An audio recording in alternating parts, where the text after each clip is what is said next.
Citizens arrest! Citizens arrest! The first rule The Entertainment Roundtable. is you do not talk about The Entertainment Roundtable. Wonder Twin powers activate! Gentlemen, you had my curiosity. Now you have my attention. I am the smartest man alive! How much clearer can I say? There's always money in the banana stand! Idiot! God, so stupid. What a dumb question. This is madness! This is The Entertainment Roundtable. It's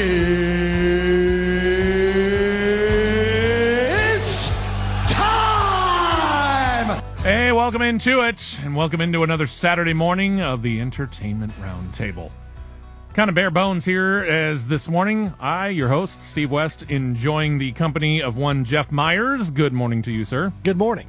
It's odd to see you after having not seen you for a week. Right, but at least now I'm used to getting up at this hour. Yeah, you are. Now I got to get reused to getting up at this hour because I've been shifted to the Michael Hart Show. That's another story for another day. I'm not even going to get into it. Welcome in, David. How are you, sir? I am well. How are you, sir? Oh, doing pretty good. And on the phone, as always, joining us from Maryland. Hello, Ryan. How are you today?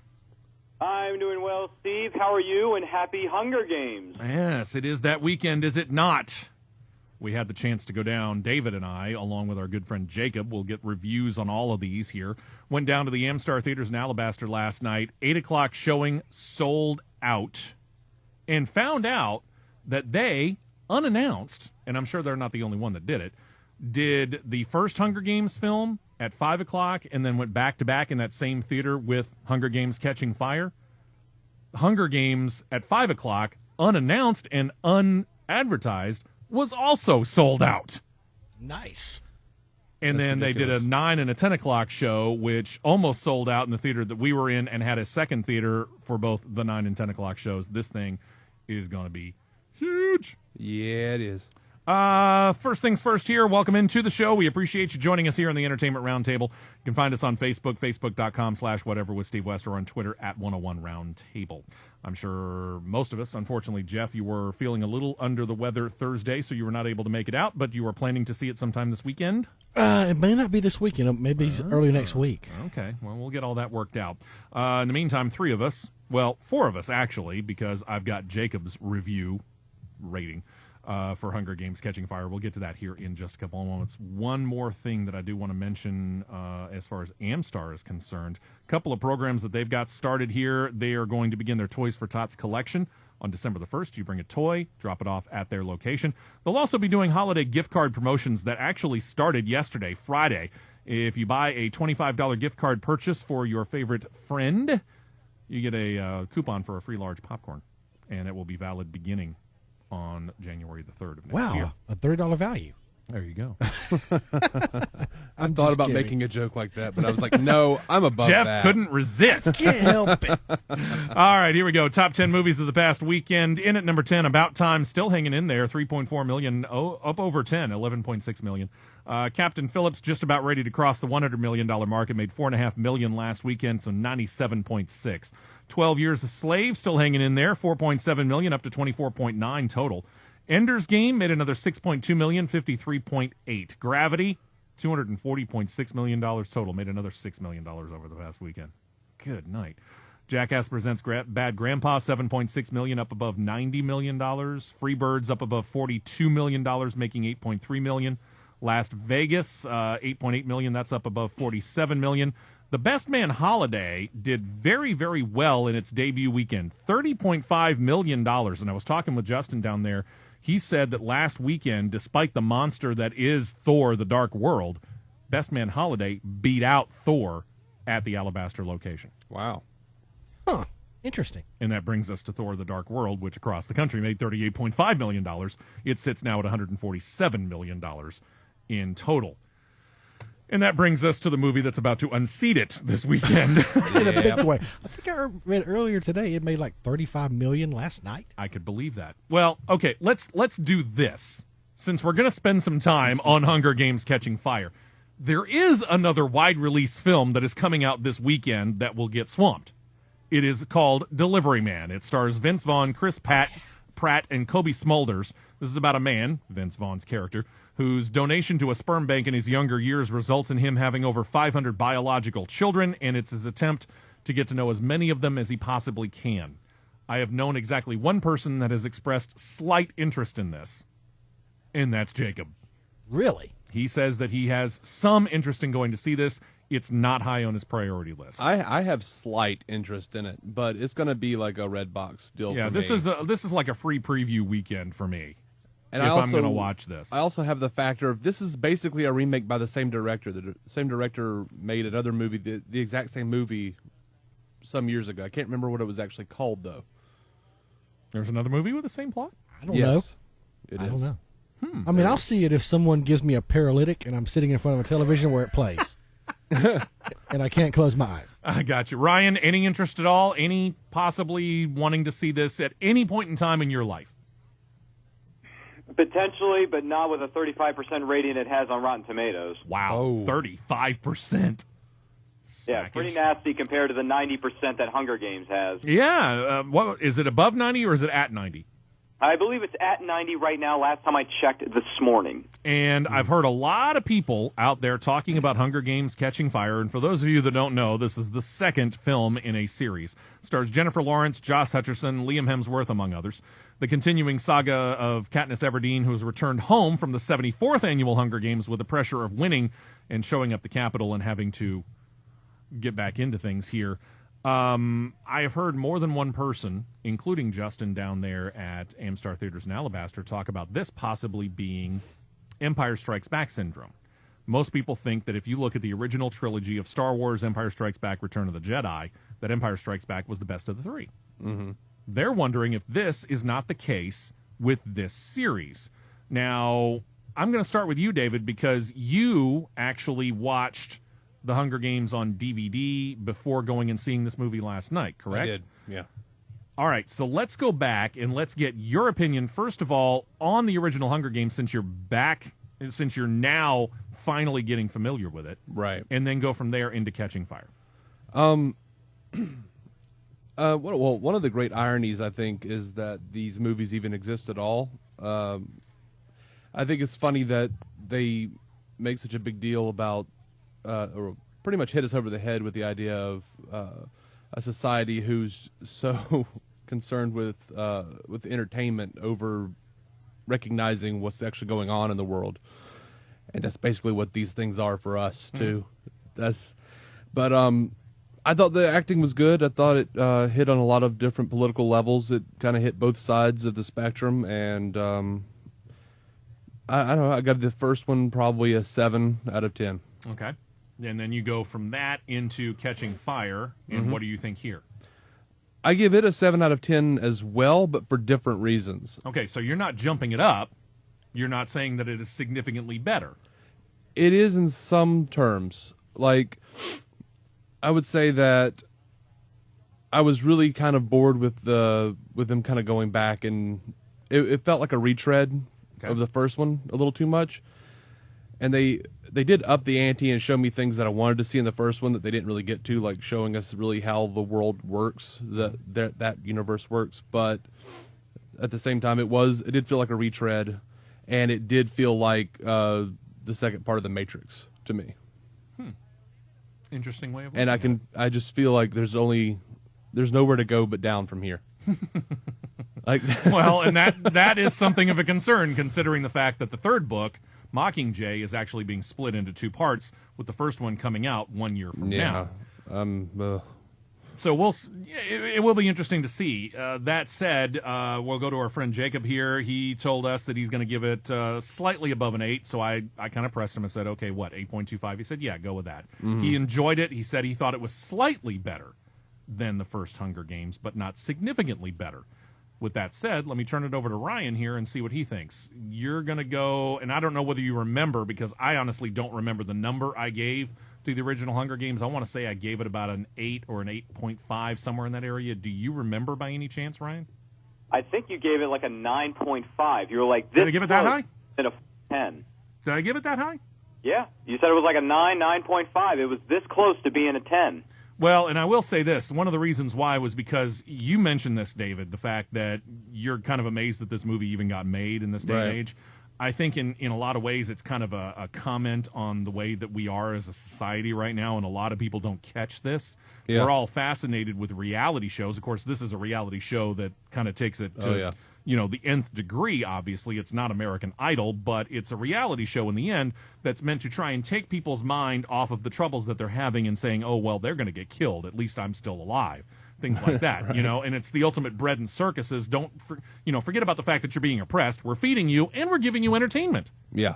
And I don't know how many people actually caught that. I loved that aspect of it, and I thought it was done very, very well. I did too. Ryan, your thoughts? Well, before I get to my review, take this with a grain of salt. I understand where some of the critics are coming from. I understand where David's coming from, saying that it's a possible retread of the first one. There's not much new to bring to the table here and things of that nature. But going into the Hunger Games of Catching Fire, coming into the sequel, I thought this film was awesome. It was incredible. They upped the ante. They raised the stakes. There were elements of Empire Strikes Back. There were elements of Dark Knight Rises thrown in there for good measure. This film was it was a little darker. It was grittier. It was a little bit more raw. It showed us more about what the Capitol's all about and how they're all about saving their own skin. President Snow, you get to know more about his character during the course of this film. Wonderful character development. Everyone carried their weight very well.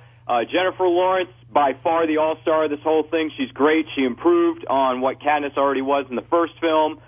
All in all, this is definitely one of my favorite films of the year. If I were going to give it a top 10 list, I'd definitely put this right behind Man of Steel. I give this one a 10 out of 10. I gave the original Hunger Games a 10 out of 10. I cannot wait to see this again over the course of this weekend with some friends of mine. Great action, great story, great action, great film. Loved it completely. Okay. Jeff, any urge to try and want to see this weekend now?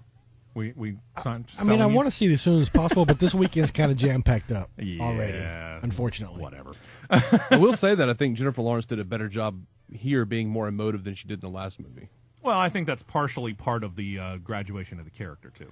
Yeah, but, when you insert a character into a first-time situation, you would think you'd get a little more... I mean, she's less jaded, so you would think you would get a little more emotion...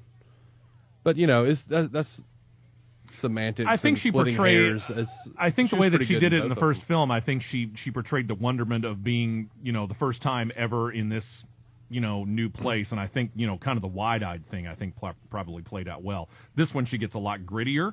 This is a darker film, and this is it does kind of go along, using many of the trilogies that we've got. If you're going to start off with, and obviously the comparison to Star Wars is here, you've got the first Hunger Games, which granted is pretty dark and gritty because of the violence that's involved in it, but this one gets even darker because, as Ryan mentioned, it's amped up because now you've got all the victors. I'm not giving anything away here. You got all the victors that are going in and having to face off against each other in this third quarter quell. Mm-hmm. And you are finding out some of the inner workings of how the Capitol works. She's getting an eye-opening experience of it, and it's toughening her up. I think the way that they ended it, while similar, not exactly the same to the book, which, by the way, I listened to the audiobook again just before going to see it, and very similar. I do find it interesting how well they were able to incorporate the book, but at the same time, so many subplots, I guess is a better way to put it, that were in the book were not included in the film. Right. Overall, I think it was a very good job. I don't think it was a significant step up from the original Hunger Games. I don't think it was significant, but at the same time, knowing how it ends, how the second movie ends, I kind of don't feel like it's a full movie. Yeah. So I'm kind of counting off on that one as well. You're left on the cliffhanger, which is, I think, what they wanted. So that said, I think my one complaint might be, as they are going through and working their way up to going into that actual 75th games, there are times when it seems, and this is just my opinion, you may agree, you may disagree, I felt like it kind of started to lag a little bit. There was some of the stuff that they might have been able to have gotten rid of and made it a little bit tighter. Yeah. That's kind of where it takes away from the perfection side of things for me, but I'm gonna go with the rating that I gave the original one, and if Ryan says that it was a 9.5, I'm gonna equal this one at a 9.5 because it is just as good as the first one. Yeah. They should have just done a montage sequence of Jennifer Lawrence looking out of windows. Well, and I was expecting them to actually play on that a little bit more. I mean, if you're going to make them be wide-eyed, do me a favor and actually show me exactly what all they're being wide-eyed about. Yeah. And they really didn't do a whole lot of that, unfortunately, in my mind. So that said, I think we all agree it's worth going to see. Oh, definitely. Yeah. As well as Donald Sutherland and Philip Seymour Hoffman. They stole the show, man. They Philip really Seymour did. Hoffman, I think, is probably one of the most underrated actors of our time. And you give Donald Sutherland a meaty role like this where he can play a little bit of a sneering villain, and he is just all about it. I know. That's because that's who he is in real life. That's true. I mean, I just like the fact that in his older age, he's really settled into this sort of like, you know what, I could do creepy and evil. And Let's he do does it Yeah. so well. So great job. So I actually look forward to seeing this again this weekend because my wife has said now that she does want to go see it. Out in limited release, if you so fancy, there is a documentary called Betty Page Reveals All. It's about the famed pinup model. Interviews from Page herself and others before her 2008 passing. Actually sounds kind of interesting. Find out a little bit about a lady who I've heard of but don't really know a whole lot about. I'm into that kind of biography documentary thing. Something else called Contracted. There's a Narco Cultura. There's Philomena, which stars Dame Judi Dench and Steve Coogan. Not a whole lot coming out this weekend because a lot of people realize we have the monster that they expected it to be. Coming out next week, there's a lot of movies that are coming out next week, but not a whole lot of things that you're going to look at and go, okay, Thor and Hunger Games are in jeopardy. Frozen, family film, that's going to make money. Something called Black Nativity. You got Homefront, which is kind of a dark film. Correct me if I'm wrong, but this also has Woody Harrelson and is it Christian Bale? No, that's Homefront is the one with Jason Statham and Franco. Oh, okay. All right.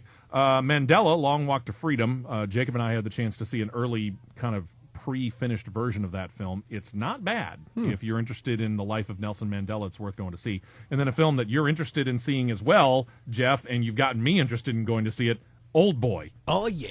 That comes out officially next weekend. Yeah, I sort of want to see that one. All right. So when we come back here, we got plenty. Huh? I said sorta. Sorta. Yeah. It's gonna All right. be good. So two of us really want to go see it. You sort of want to go see it. Ryan, any interest? For which film? Old Boy? Oh, no, I'll see it. Oh, okay. Sweet. All right. Good deal. It looks like we got something going on then. Yeah. All right. When we come back here, we got to take our first break. And when we come back, we got plenty of movie news to talk about here. And by the way, Justin just got a hold of me.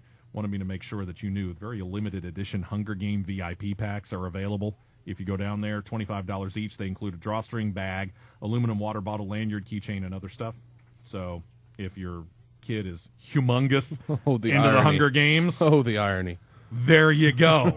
Limited edition. I was only told he's got about 20 on hand, so grab them while you can. We got to take a break, and when we come back, we've got DVD news, we got movie news, we got TV news, and a small roundtable topic if we have the time to get to it. All of that and more on the Entertainment Roundtable, Superstation 101, WYDE. Hey, welcome back in. Entertainment Roundtable rolling on this weekend. First airing Saturday, 5 a.m., real early. Second airing Saturday evening, 7 p.m., and on Sunday at noon time. Thank you very much for joining us here. The song that you hear us coming back to is Thunderstruck by the group AC/DC, and no, this is not off of the soundtrack to The Hunger Games. There is nothing recognizable in our system that's from the soundtrack of The Hunger Games. This is actually off the soundtrack to Delivery Man. And that also, doesn't surprise me. what was it Last Action Hero? It was from some Schwarzenegger movie, I'm pretty sure. Yeah, you might be right that it was Last Action Hero. But yeah, this is on the soundtrack to Delivery Man, which tends to lead me to believe that Adam Sandler had something to do with it. Just saying. All right, real quick. Ryan and David, I'm going to come to you after this. So this is kind of a two-part question. First part for Ryan. Rumor mill, Ryan has been spinning here over the past week or so about a sequel to the beloved Christmas time film, It's a Wonderful Life. What had you been learning? Well, I've been learning that the people who own the rights are interested in making a potential sequel to It's a Wonderful Life from 1946, I believe, with having the girl who played the one who hit the ornament, whatever. She would be a part of this as an angel, and then they would have George, the great-grandson, who, same name as the main character was, come in and be the centerpiece of it, and they would call it It's a Wonderful Life, the rest of the story would be the potential title for this sequel. A lot of rumors flying around about this, and David, you learned some more on this. What did you learn? Right. Well, I learned that the people who were planning on making this sequel actually just believed that the movie was in the public domain, which they were partially right because there was a lapsed copyright that led TV stations in the 70s, 80s, and 90s to repeatedly broadcast It's a Wonderful Life. Oh, yeah. But Paramount has controlled the rights for the last 14 years after their acquisition of Republic Studios and Spelling Entertainment. Oh, okay. So Paramount has said that no project relating to It's a Wonderful Life can proceed without a license for Paramount, and to date these individuals have not obtained any of the necessary rights, and we would take all appropriate steps to protect those rights. So it doesn't look like it's going to happen. That's what it sounds like to me. And I'm not really all that certain that it needs to be done. Especially since Capra's family has come out and said that they're going to call their lawyer if anybody tries to make one. Oh, wow. Well, the character that Ryan was talking about was Zuzu, obviously, right. and then talking about the grandson. But and from what I understand, she's still alive. She's somewhere in her 70s? Yeah, she is. Okay. Well, yeah. I get the funny feeling she's going to be passed off this mortal coil before this ever comes to light. Tell that to Cloris Leachman. Yeah, really. From happy in Christmas to attempting to scare your socks off. Ryan, tell me about the inevitable third film in the Insidious series. Yes, the studio is going to go ahead and give us an Insidious Chapter 3. It's going to hit theaters everywhere on April the 3rd, 2015, and they are still in the process of looking for a new director since James Wan is going over to Universal to make the next Fast and Furious film. Okay, so they've gotten us a release date, but they don't have a director. Yeah, that's right. And they want to put it out when? In April of 2015, and we're not even sure if the original cast of Patrick Wilson and Rose Byrne are returning. Wow, this just seems like they're putting the cart before the horse by giving this a release date. Yes, for April 3rd, 2015. Good. I bet you they have the posters and everything ready for it, though. They probably do. Wow. A couple of people told me about this, but our good friend Jacob was actually first on the scene with it and told me that Warner Brothers is planning a film about the origins of Peter Pan. According to reports, the studio heads have offered the role of Blackbeard to no less than Javier Bardem, but no word on whether he's accepted or not. You kind of found out some about this as well, I think, David.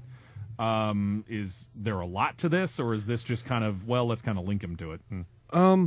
Well, I mean, I don't know why they would do Blackbeard instead of Captain Hook. That's kind of odd. I don't know. There are like 4 different Peter Pan movies in the works right now. I don't know. Suddenly we've gotten fascinated with Peter Pan again. I'm not. No. I don't know why I haven't been is. really all that fascinated by Peter Pan to begin with, and I think the last thing that I actually wanted to watch, and it wasn't because of the storyline, but it was because of Robin Williams, was Hook. Right. It wasn't a very good film. And I think they're doing something with Pan in the in that TV show. Oh, yeah, Once Upon a Time. Yeah, I watched that it. show. Okay, that's supposed to happen sometime soon, Ryan? I'm not sure as far as the movies are concerned, but he has been on the last 2 episodes of Once Upon a Time that kind of go back into his origins, tell us how Peter Pan became to be. And I got to tell you something. It is terrible what they've done with Peter Pan, making him out to be like the worst villain of all time. I don't think so, Jack. Peter Pan may have a dark side, but it's not that dark, number one. And number two, he's supposed to be a good guy at the end, and they made him out to be the villain. So that's pretty pathetic on their part. So they ran a Is he still on, or is that arc storyline ended? His story arc is supposed to come to an end this Sunday night. So there's a chance for redemption, but you're not certain. No, I don't think it's going to happen either. They have really butchered this whole story as well as the character. I'm like this close to jumping off the cliff and not watching that show again. Ryan, you should check out Alan Moore's version of Peter Pan. I'll put it on my to-do list. You will cry. I mean, come on. He's a child snatcher. He takes kids out of their bedroom at night. That's a good point. I think it's an interesting spin to make him a villain. Right. We've just told everybody now that he's a kidnapper. And Captain Hook is just a legitimate businessman who's now lost a hand due to this little kid, Exactly. Wow, you want to talk about spinning Peter Pan and putting it on its ear. We just did that right here. All right, David, tell me about the planned adaptation, I think, still. Stephen King's The Stand, and apparently we're talking about directors. We haven't got a director for Insidious 3 yet, but they've got a release date. Apparently there's a revolving door of directors over at The Stand as well. There is. Ben Affleck was originally supposed to direct this movie, but he left to be Batman. I was about to say, he's going to be a little busy with a cowl. So now that Out of the Furnace director Scott Cooper has left, I wonder if he's going to be Robin. Wow. No word as to why. We'll get back to that whole Robin thing later. Oh, by the way, that's the movie you're talking about, Out of the Furnace, with Christian Bale. Yeah, that actually looks really good, too. Gotcha. But yeah, Scott Cooper has left The Stand, and no idea who's going to come in to take his place, but we should look forward to hearing some sort of announcement because Warner Brothers is very much taking the project seriously. And this is theatrical release. This is not made for TV movie, correct? Yeah, this is theatrical. Yeah, as opposed to the 4-part series that ABC did. Let me see. That would be 1994, so almost 20 years ago now. Jacob checked in. Let me know about the possibilities surrounding the planned movie for the ultra-successful book, 50 Shades of Grey. States that while the theater release will be rated R, at least initially, apparently there are possible plans that could result in a release in theaters of a recut NC-17 version. Hide your kids, ladies and gentlemen. Obviously, it could become a lightning storm for protesters, but I think if you are a big fan of the books, you're probably, I say probably, you might be looking forward to the NC-17 version? Does anybody really care? I mean, is this big news now? I mean, NC-17 is not a very popular thing, but, you know, the X rating had this bad connotation to it, which is why they came out with NC-17. NC-17 could mean it could deal with sexual situations, or it could result in the fact that it's just a whole heck of a lot of violence. In this case, I think we know the difference. But does this... I'm still crossing my fingers for violence. See, I'm yeah, really. I'm looking at this film, and I'm not familiar with the book, don't really care. The movie is only very slightly on my radar just because of so many people talking about it. The NC-17 version doesn't even blip the radar for me. Does it for you, David? No, I'm not going to see it either way. Ryan? I really don't care what they do because this is one of the worst ideas in Hollywood history. Number two, they've already pushed this film back to the year of 2016 after everyone's bank has been broken from 2015. So with this film hitting in 2016, believe me, Jack, this film will barely make 25, if not 30 million by the time it's all said and done. Jeff, anything? I'm going to see both versions multiple times. Because you want to make sure that it gets past 30 million yourself. No, I have no desire whatsoever. Yeah, I don't know. This is this geared, and again, this is just me kind of being totally oblivious to the whole book series. Is this a book series that's aimed towards women, or is this aimed towards men? The book series was originally a fanfic, a Twilight fanfic. Mm-hmm. Yeah. So it's aimed towards women. Thank you. Got it. David, let's come back to you. We know they're planning to revisit the tale of Beetlejuice, but how many, if any, of the original movie's participants might be coming back? Tim Burton is coming back. Is he? Okay. Michael Keaton is coming back. Signed, sealed, and delivered? Yeah, and now it looks like Winona Ryder might be coming back. She says she's sworn to secrecy, but it sounds like it might be happening. Why would she be sworn to secrecy? Burton and Keaton have already said they're back. Yeah. All you got to do is say you're back. She did say it's not a reboot. It's a sequel. It happens 27 years later, and she wouldn't go near it if Burton and Keaton were not involved. So, see, I would agree with I'm actually a little that. bit excited about this. Well, yeah, I remember the first one. I remember it well. I'm just kind of curious as to where they're going to go with. I mean, I don't think Alec Baldwin's coming back. Oh, let's hope not. Yeah, really. How could they explain his aging? He's dead. Yeah. D.E.D. dead. That's so right. Let's see here. Let's go to Ryan here. The comedy sequel to Dumb and Dumber. Speaking of release dates. So excited about that. They've gotten a release date for this one. Ryan, when's it coming out? Yes, sir. Dumb and Dumber 2, spelled T-O, is going to hit theaters everywhere on November the 14th of 2014. I might go see this just because I'm looking for mindless laughter, but I don't know. I know I probably shouldn't be, but I'm really excited about it. November 14th, Ryan, is that the same week, or is that like the week before Hunger Games Mockingjay comes out? I believe it's the week before Mockingjay Part 1 is released. Smart move on their part. At least get it out there before Hunger Games comes in and stomps your butt. You know what? It'll destroy the competition next year, Jack. It's a sequel to Dumb and Dumber. Yeah. Like a proper sequel, not a prequel. Yeah. But Carrie or and the Jeff disavowed Daniels. sequel. This is a movie that like people of my generations grew up watching. We've been wanting to see this sequel for years. I think it actually might I've do been pretty really well. begging to see this sequel, but I mean they're coming out with it. I might check it out. I don't know. I mean, I never. Go ahead, Ryan. Depends on the trailer. Yeah, I've got to see a little bit first before I actually go into it. You? I just never had. I mean, I saw Dumb and Dumber once. Yeah. And I have to admit, I've watched it once. I've never seen it again. yeah. I've actually seen it multiple times, but that's only because I'm a Jim Carrey fan. Well, there you go. David, over to the everyman cop who never seems to be out of trouble. Let's talk about John McClane. He had a very lackluster outing earlier this year with Die Hard 5, but it's not stopping at Die Hard 6? That's right. Die Hard with Fixident. I mean, Die Hard 6, as is currently known, is on the way. And writer Ben Treble Cook says it will involve John McClane going to Tokyo at the behest of the Nakatomi Corporation to be commended for his efforts in saving 36 lives during the Nakatomi hostage crisis some 30 years earlier. Wow, it took him long enough. Treble Cook promises that it's not a buddy cop film, that John McClane began on his own and should end on his own, but that apparently won't stop him from traveling with a friend. He says he's written Samuel L. Jackson's Die Hard with a Vengeance character Zeus into the film. He also notes that McClane is not invincible and that this movie will feature McClane as a retired, worn-out, tired, busted, and broken cowboy. I am down. So the only difference would be the fact that he's retired. Pretty much.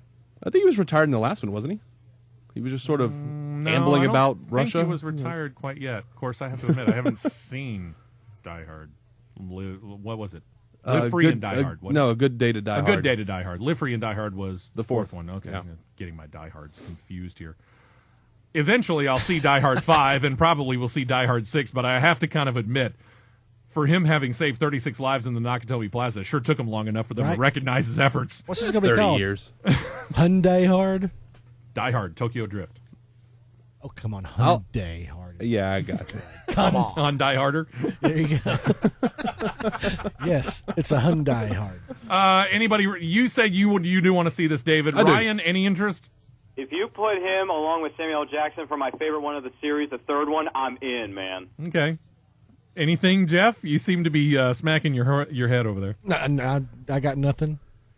I might end up checking it out at some point in time, but again, like I said, I didn't go see the last Die Hard in the movie theater. I'm still waiting to kind of see it. I don't know. It just depends. I'm kind of like what Ryan was on an earlier one. I'm going to wait for the trailer and see how good it looks. I've seen all of them except the last one, and I haven't seen a single one of them in the theater. Ever. Really? Yeah. It's interesting. They're all wonderfully terrible, though. I like them for how bad they are. The first one They're all is bad. not bad. They're all bad. The first one's actually not bad. Dude, the first one is fantastic. They're all ridiculous. My favorite Christmas yeah, movie. they're ridiculous. That's what I mean by bad in this instance. Of course they're ridiculous. That's the whole fun of it. It's an 80s action movie. What do you, I mean, come on. Well, yeah. I'm sorry, Ryan. Go ahead. I wasn't a big fan of the first one either. Wow. I know. I haven't seen the second one yet, but I've seen 3 and 4 and 5. If you've seen the first one, you've seen the second one. Just put everything on a plane. Yeah. Need to see the second one, though. That's my only problem. Which, in one of my biggest things, and I don't know about you guys, one of my biggest things is continuity. Mm-hmm. This drives my wife nuts. I will notice mistakes in film all the time. Try the X-Men movies. Oh, yeah. Trust me, I have blistered those. Yep. Go to Die Hard 2. Supposedly set in Dulles Airport just outside of Washington, D.C., right? Mm-hmm. Right. Early in the film, he gets on a payphone. Yeah, that payphone is from, what is it, Pacific Bell? Pacific Bell, yeah. And it's so plain. Dulles is in Virginia, 3,000 miles away from the West Coast. At least do a little bit of homework, would you? Good grief. All right, over here to the superhero portion of our show here, the continuing saga of Batman versus Superman. See, I was telling you we were going to come back to Robin. The discussion of Dick Grayson and who might portray him, the erstwhile Robin, now known as Nightwing. One rumor, we talked about it, I think, last week, has Adam Driver potentially playing it. Seems our friend Jacob has checked in with the story, says Driver has denied those rumors, telling one person in an interview, quote, there's no truth to it. I don't know whoever put it on there. Wow. Well, good, because I didn't think he was a good fit for it anyway. And again, we're talking now about Nightwing and potentially, because this is still floating around there, Wonder Woman in a film that for the first time ever is going to match up Batman and Superman. Yeah. When's overkill on the introduction of superheroes, or hey, do we just want to bring them all in and effectively call this the first Justice League film? I would be good with any of it. I'm okay. To me, DC characters, You're in with 2, or you're in for 50. However many they want to throw in, because to me, DC characters aren't necessarily. You don't need an origin point for them. They're icons. Okay, Jeff. Anything blip on the radar? Have an opinion? Whatever they want to do. At this point, they're going to do something. So, I'm in. Sure. You'll check it out either way. Why not? Ryan? Well, they're bringing in Flash on Arrow, so I think it will be okay. But that's to spin off onto another series, so I don't have a problem with that. Yeah. Ryan, you in on this? What? I don't think Nightwing should be involved in the early stages of this potential Justice League setup. I think he should come much, much later down the line, because you need to focus on the bigger icons here, man. The Bats, the Supes, the Wonder Woman, the Aquaman, the Martian Manhunter, the Flash, Green Arrow. Bring those big heavy hitters in before you even think for a second about bringing in sidekicks, boy. So you're looking for the bigger names. Give me Wonder Woman, man. Put her in Superman versus Batman, whatever you're going to call it, or save all the big heavy hitters and just make it all one movie and put him in the Justice League. Well, if they make him Nightwing, he is a heavy hitter. He leads the Titans. That's true. If they do make him Nightwing. He's not really a sidekick anymore. Yeah, we'll see where that goes. Sandman, David, what about a possible movie about Sandman? All right, David Goyer has reportedly pitched an adaptation of Neil Gaiman's comic series, The Sandman, and Warner Brothers, and the studio has been very receptive, apparently. If you're unfamiliar with The Sandman, this book showcases different tales spread across history and mythology and revolves around a family called the Endless who personify and embody dream, death, despair, delirium, desire, destiny, and destruction. Specifically, it centers on Dream, also known as Morpheus. Joseph Gordon-Levitt is attached to the project, but it's unclear in what capacity. All right, let's roll through a couple of things here real fast. Idris Elba, who will be seen next week, as we talked about, portraying South African leader Nelson Mandela, reports he has met with Marvel about playing the character of Luke Cage. Jacob let me know about this. He said nothing ever came out of it. Marvel decided instead of a theatrical release on Luke Cage, they're instead choosing to develop the character for a Netflix series instead. I think that's completely fair on Marvel's part. Mm-hmm. And it would prompt me to actually probably go subscribe to Netflix. Daredevil, Luke Cage, Iron Fist, right? Yeah. And Jessica Jones. Yeah. We want to talk some B-list characters, man. Right on. Hey. Netflix is the I place think for them. Netflix is the place to put it. Absolutely. Ryan, as we mentioned, 2015 shaping up to be a banner year, save maybe for Insidious. And we have heard that there's going to be another film. This is a fourth in a series, but this one not starring Mel Gibson, by the way, of Mad Max. They're going to jump into 2015. What do you know here? Yes, it's going to be called Mad Max Fury Road. It's going to hit theaters everywhere on May the 15th of 2015 in 3D, starring Tom Hardy, Charlize Theron, and directed by George Miller. I was in it, Charlize Theron. I'm just saying. I'm in it. I like me some Mad Max. I'm in it. David, we saw Jack Nicholson, Tom Cruise team up for A Few Good Men several years ago. I think we're going on, 20 years ago now for that. Apparently they're working up a re-team. What's this? Well, Tom Cruise and Warner Brothers are trying to woo Jack Nicholson into joining the Doug Liman-directed comedy El Presidente. El Presidente. I don't know how to pronounce that. Close enough. A road trip comedy in which a Secret Service agent, played by Cruise, has to protect a drunken, misogynistic former U.S. president who is on the run from a death threat. Cruise says he won't do the film without Nicholson's involvement, and Nicholson promises he will at least read the script. And then probably forget it. Probably. And finally, David, tell me about a possible sequel to The Purge.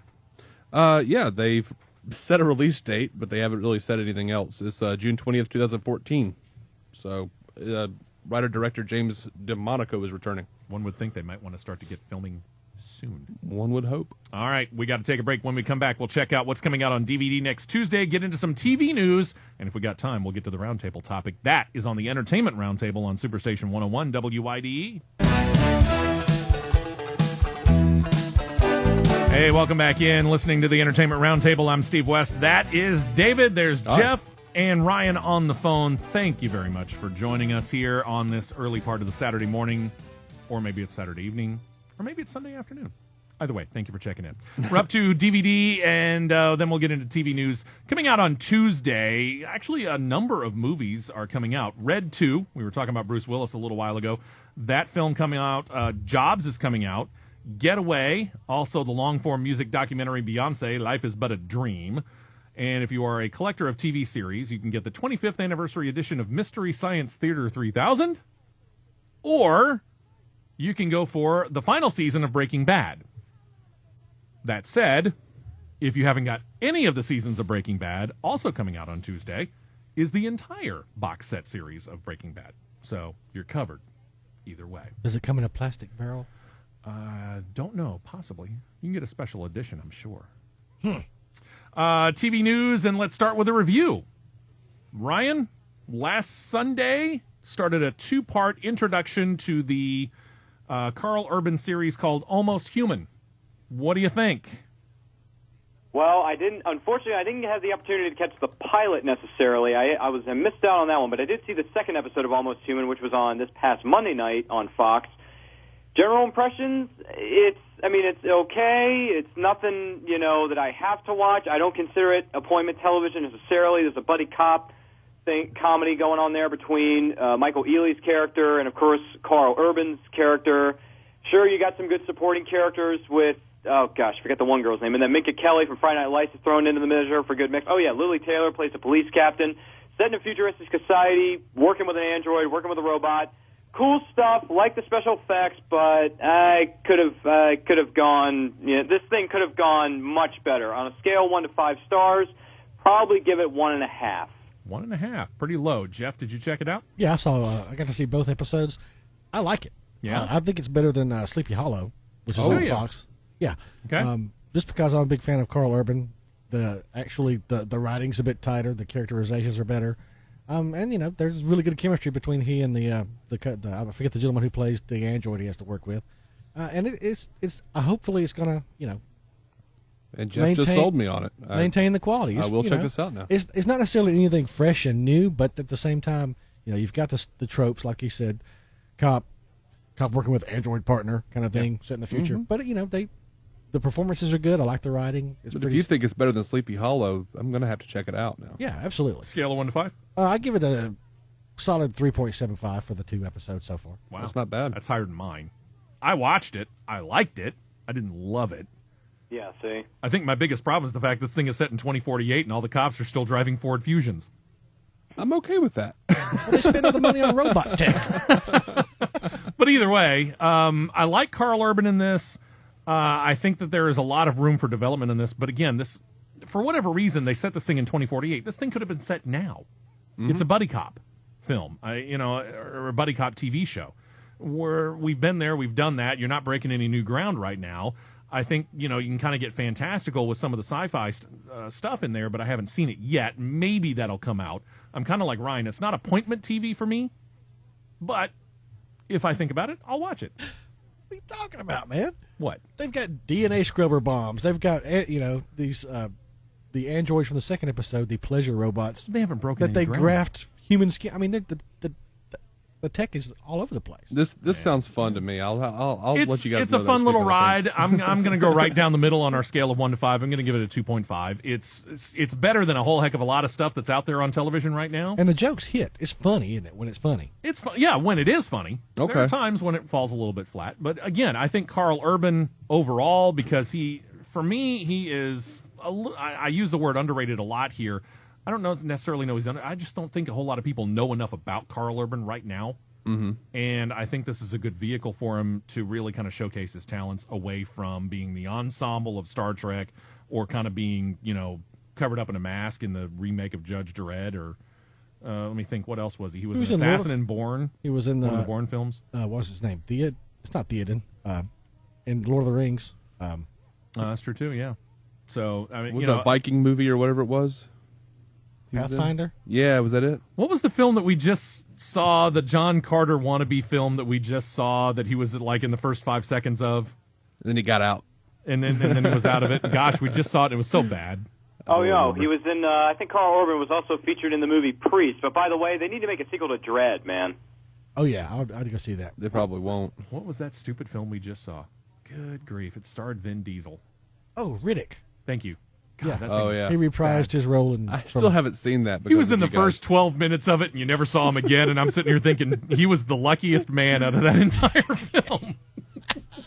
The fact that you couldn't remember what movie he was in, yeah, is a good indication. It's stuck nowhere with me. Let's stick with the Fox network here. Our good listener, sometimes contributor Daniel, emailed to me and let me know the network is ready to shelve their struggling comedies, The Mindy Project and Dads at mid-season. Yay! They're going to move their hit Glee into the Tuesday slot beginning February the 25th. They have announced that The Mindy Project is slated to return April 1st, but they didn't say what night or what time. The network, however, has not announced whether the Seth Green, Giovanni Ribisi comedy will be back or not. I was so unimpressed, I tuned out after 15 minutes. So I, quite frankly, am a little surprised it's still on the air. Me too. I couldn't get past the trailer. Ryan, let's go to CBS. The hit show NCIS LA apparently is getting a Gossip Girl. In what way? Yeah, so on NCIS LA, they're going to get Michelle Trachtenberger, who's going to guest star as the character known as Lily, who's a victim of a home invasion on a special holiday episode on December the 17th of this year for NCIS LA. So this is just a guest shot, not a recurring role. Right, yes. That's okay. a shame. Oh, Dawn's still getting work, huh? That's great. It's nice. Yeah. Let's stay with CBS. We have talked about it. We're in the final season of How I Met Your Mother, but apparently we're not done with the idea. A spin-off show is planned. There are plans to call it How I Met Your Dad. Similar set of friends getting together, with one exception: the tale told through the mom's eyes as to how the kid's father and she met.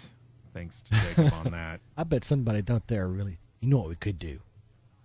How I Met Your Father. Yeah. From the girl's perspective. Apparently they are planning on calling it How I Met Your Dad as opposed to How I Met Your Father. How I Met Your Faja. You know, How I Met Your Fodger. Faja? I don't speak freaky dicky Dutch. How I Met Your Padre. I have watched this, and I'm going to stick through it to the end because I have watched it all the way through, but I'm here to tell you, compared to the first couple of seasons of this season, not anywhere near as funny. Yeah. I just get the funny feeling the writing is going to go in the tubes when they do this. This is going to be like Aftermash. the Not the Barney Show. No, I haven't thought about Aftermash in years. Ugh.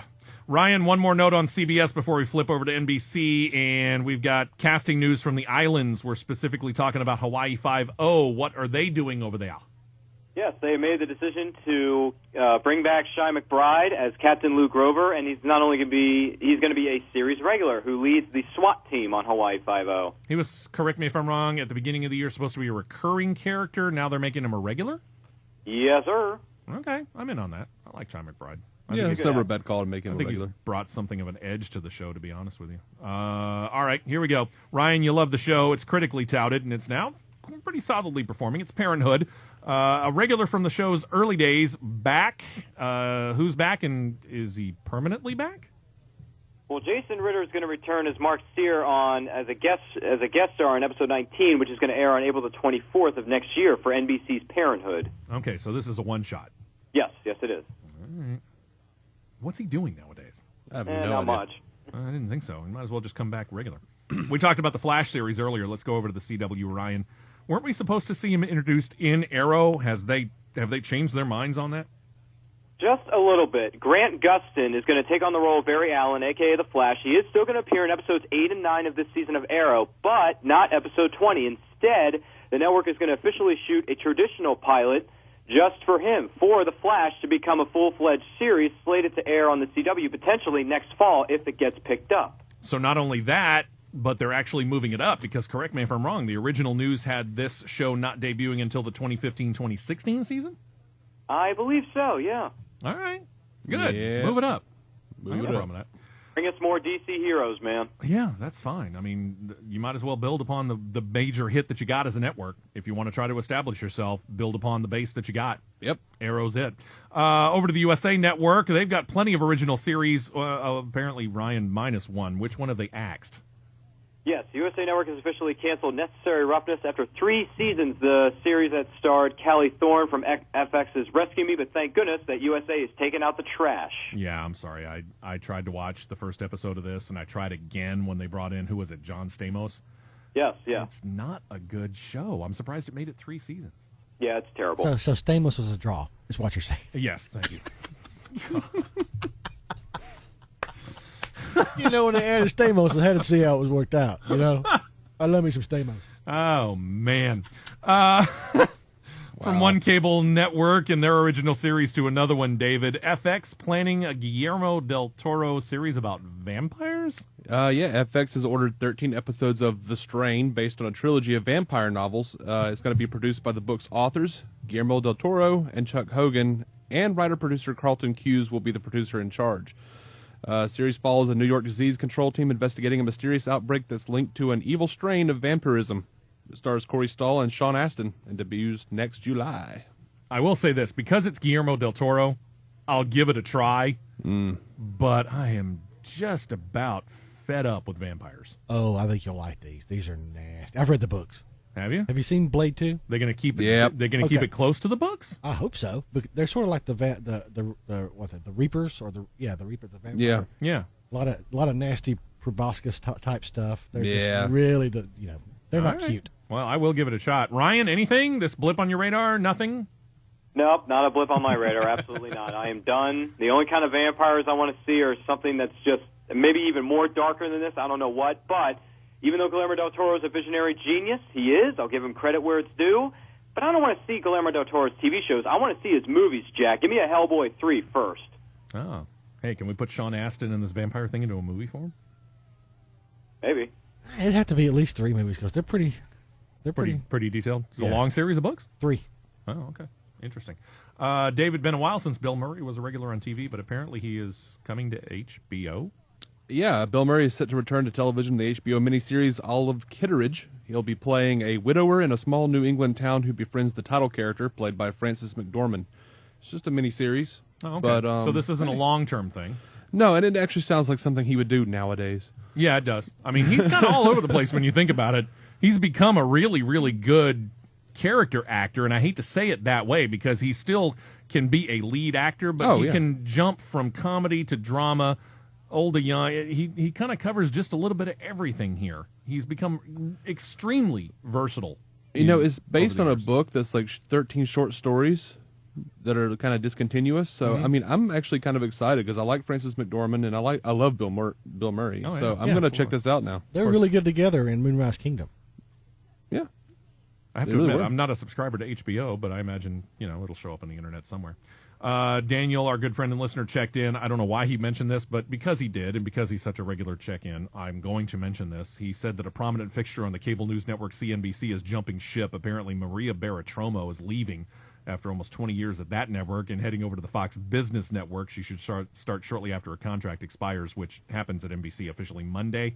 Doesn't know what she's exactly going to be doing over at Fox, and Fox is not discussing the move. So, Daniel, wanted to say thank you very much for doing the contribution. Our good friend Jacob here, and since we got a little bit of time left, correct? How much time we got? Around 2.5 minutes. Okay. Total. You and I have an affinity because we like to throw around the quotes from it, Monty Python. Yes. Jacob let us know about plans for the surviving members of Monty Python to get back together for a stage show. Apparently, it's undetermined as to the date and as to the time. I say surviving. Graham Chapman died in 1989 from cancer. Terry Gilliam, Eric Idle, Michael Palin, Terry Jones, John Cleese, all reforming. Here's the question. I know your answer. If they came to Birmingham, or let's just say Atlanta or Nashville, worth the road trip for you? Absolutely. It is for me. I'm in totally. David? It depends on how much the tickets would be, but I would probably say yeah. I mean, I would desire to go, like you said, but I couldn't afford it. A lot of it would depend upon finances, but let's just say it's close enough, and whatever the price is, you can afford it. Oh, definitely then. Yeah. You're in. Yeah. How do you not go see Monty Python live? Yeah, especially when you think about the movies, the old television show Monty Python Flying Circus. Ryan, I don't know how familiar you are with the Monty Python troupe. How familiar are you? I'm not familiar with really much of any of this because, I have not seen any of the films, the stage shows, whatever you want to call them. And plus, I don't know, I guess I kind of rather go to a Comic-Con. All right. Well, I will tell you this, Ryan. On your homework list, watch at least one of the Monty Python movies, preferably Holy Grail. My own personal opinion, okay? Yes, sir. That is seconded and thirded. Holy Grail. Exactly. All right, Ryan, where can we get a hold of you online, sir? Go to Facebook.com/TheRPM Show. Film or TV, we'd love to hear from you. Thank you, Ryan. We'll talk to you 1 week from today, my friend. Yes, sir. Thank you very much for having the show. You guys take care, and happy Hunger Games. And happy Thanksgiving as well. Yes, sir. Same to you. Thank you so much. David, we can find you online in several places as well, correct? Yes, sir. You can go to maladjusted.tv to check out my original comedy sketches, or you can go to facebook.com/maladjusted productions. And we're about to be on a YouTube as well, or are we already? Well, yeah, we are. We are. It's the Entertainment Roundtable on YouTube. Uh-oh. There you go. Jeff, thank you so much. Enjoy your weekend. You too, my friend. And we will do this all again 1 week from today. Yes, sir. Coming up next hour is the fastest hour in radio. Dustin is coming in.